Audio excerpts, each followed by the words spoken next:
So picture this, okay? Go to basketball court. And there's a guy on the court, about 6'5", 225 pounds. Picture perfect basketball player. He's got 32-inch waist. He's got 50-inch shoulders. He's got all the cleanest, newest basketball shoes, sweatbands, Nike Pro, Elite, this, that, and the other, NBA socks. I mean, the guy's just looking ridiculous. And he's got the trash talk to go with it. Dude's talking about how he's going to dog everybody going up and down the court, this, that, and the other. Okay? Keep that image in mind, okay? Now, I'm going to talk about love and getting a partner. Based on my observations of our culture, on my experience as well. And so, you know, I feel like Americans, we have this idea of what we want in a partner. And, you know, we picture this picture perfect situation even in our head where we meet somebody and it's, you know, love at first sight and oh my God, they're perfect. And so oftentimes what I see is not somebody who falls into love with somebody. It's someone who's in love with somebody and in love with the idea of love and in love with the idea of their perfect mate. And so what you get is somebody who's not falling in love with that person, but instead they're falling out of love with that person. And it's picture perfect. You know, they're on Instagram and you know these people. You know, it's like every time you look around, they're posting a new selfie with a new partner and they're so happy and they're smiling and they're kissing and they're having a good time and then that person's gone. There's a new person in the picture. And so what I feel is happening is that there's a disalignment with people's expectations and reality. And a lot of times I feel like we expect a perfect person, like I remember like in school, like girls telling me, like it's in elementary school, like, oh, my farts smell like roses, you know? And like the whole idea of like, you know, my shit don't stink. And, you know, girls, they do so much, and guys too, don't get me wrong, but girls do so much to make themselves look perfect. The eyebrows and they shave and that's for both genders, you know, really. We both want to look perfect. We want to have this image of perfection. And you know, people say, really they call it a game, you know, oh, they got game, you know, they're in the game, oh, she's a part of the game, you know, oh, he's in the game, and you know, it's like this love game, you know what I mean? And so but someone just like that basketball player that I was telling you about, they could look picture perfect, have all the specs right, but when the rubber meets the road, are they going to put out?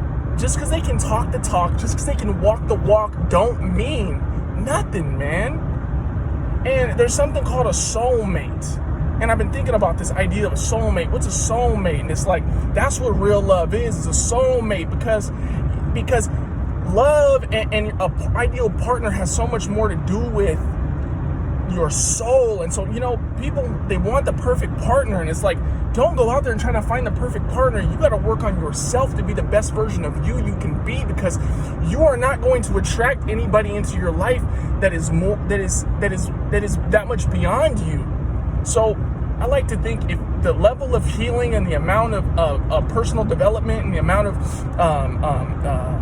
you know, that you have achieved, you're going to get that in a partner a little bit more, a little bit less. So if you're attracting shitty partners, you probably have to take a good look at yourself. Okay? And this idea of a soulmate is so interesting to me, because, you know, real love, I feel like is an action. It's an action word. Love is an action. Love is not a word.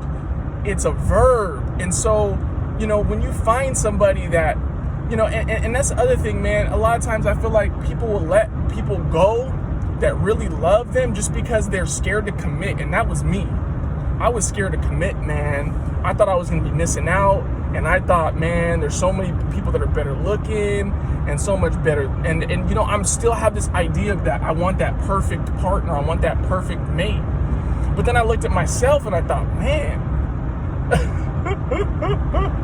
you know, I got my tooth here is a little worn down. You know what I mean? I don't like to wear deodorant. I'm kind of dirty a lot of the times. You know what I mean? You know, I used to drive kind of crazy.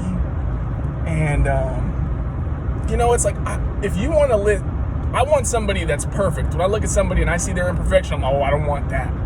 But then if I look at myself, I'm going to realize, damn, if they start looking at me and on my list of imperfections, that list ain't short. Okay? So listen, what I'm trying to say here is that our expectations need to change. Our expectations, love is not something that you have in the beginning. It's something that's like a seed that's planted, and the more you put into it, the more you cultivate it, the more you put into it, the more you get out. That's exactly how it is. And just because someone can show up and talk the talk and walk the walk don't mean shit. So, you know, the proof is in the pudding, man. When the rubber meets the road, you know, this Hobo Johnson had this song, and he was explaining, you know, if you find somebody who will love you for who you truly are, that shit may only come around once in a lifetime. And I believe that, man. And you know, who else said it? Hobo Johnson. There was what's his name? Juice WRLD. He has that song, Come and Go. Love don't always come and go. It's like, dude, real love does not just come and go. Like, that shit is rare. And so in my life, I chose to stick with the person who would love me and not just love me where I was at. See, she loves me for who I am today, but also knows who I can become. So she loves me for who I am and what I have, but she knows I can be so much more. And so she loves me for that person that I can be in the future too.